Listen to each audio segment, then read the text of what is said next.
Jetzt sind wir auf der anderen Seite beim Moog-Stand und Cyril, this is the Voyager XL. It's called Voyager and it looks pretty spacey to me. Yeah, well the Voyager, our standard Voyager is this unit right here and was kind of the modern update, Bob's modern update to the classic Mini Moog. Last October was the 40th anniversary of the Mini Moog. And so we decided we wanted to come out with a new synth that kind of commemorated that.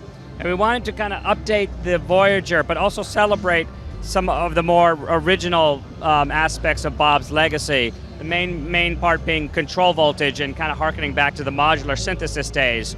So we added a 61-note keyboard, so much larger, doing longer runs, but also being able to use it as a polyphonic controller as well.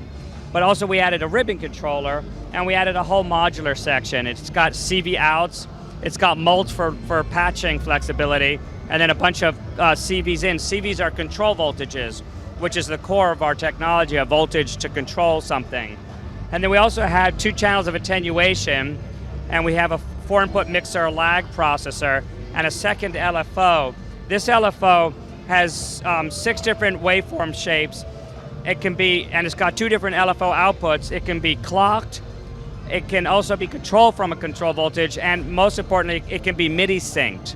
So this allows now the Voyager to be able to do like time synced music with, say, your Ableton Live or your Pro Tools or something like that. So, but really it just totally expands, it kind of opens the door yet again and adds a whole new dimension to playing. And I'll just demonstrate a few things. Right, I'll show you some of the classic things, our classic Mini Moog sound. Here I'm going to use the ribbon controller to control filter.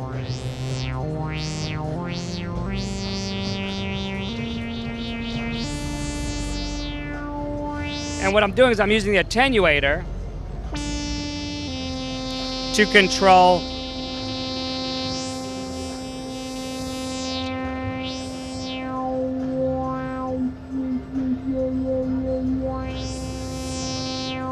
So I'm using the attenuator to control where the range of the ribbon is. A very classic modular synth technique. I'll also demonstrate what having a second LFO can do. I'm going to take the second LFO through the attenuator and a sample and hold, and I'm going to let's modulate some pitch. So here I have a sample and hold. I can control the rate, but I can also control over here.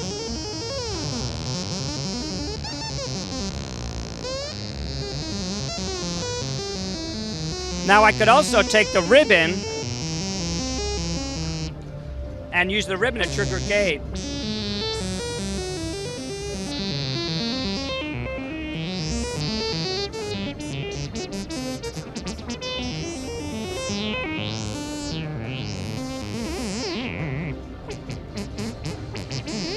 So that's kind of a funny application, but let's do something a little bit different here.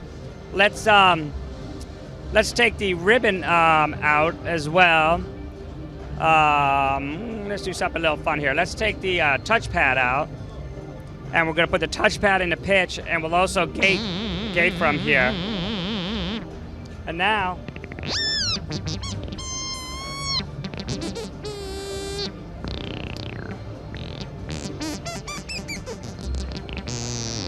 so it allows you to do many different things you could never do before. Another thing that's kind of fun, let's take the LFO back into pitch again, and let's do something more classic. And now what I'm going to do is I'm going to take the LFO square wave out, and I'm going to put it into here, the clock of the second LFO, and now I'm clocking the 2 at the same time. So so now I have the ribbon cable synced. I have the ribbon output. The LFO output is going to modulate the pitch, and the ribbon's going to modulate the filter, but it's all these 2 are going to be synced to the same rate. So watch as I change the rate. Let's do this to something like wave now.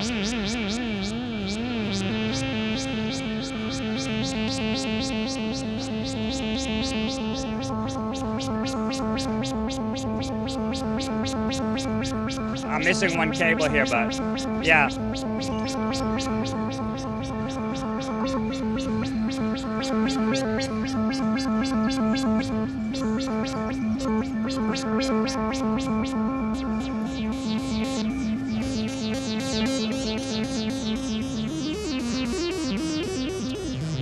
So it allows you to really extend the vocabulary. It's pretty endless, but the idea is that to get people back to the original kind of creative aspect of creating their own patches on the fly, rather than having going to menus, there's a real tangible, you're like, oh, I want to do this, oh, well, let's try and do this and this and this, and this all allows you to do these really creative things. I can mix different things, like I could mix an LFO and put it into one channel of the mixer, and I could take the ribbon into another channel of the mixer, and then I could take the output of that mixer, and I could put that into filter. So now,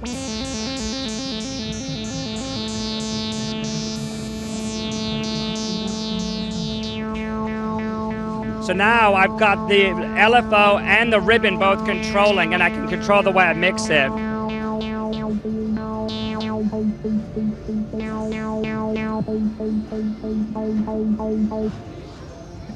So again, it's just kind of endless what you can do with it. I think I can spend years sitting in front of this. That's it, yeah.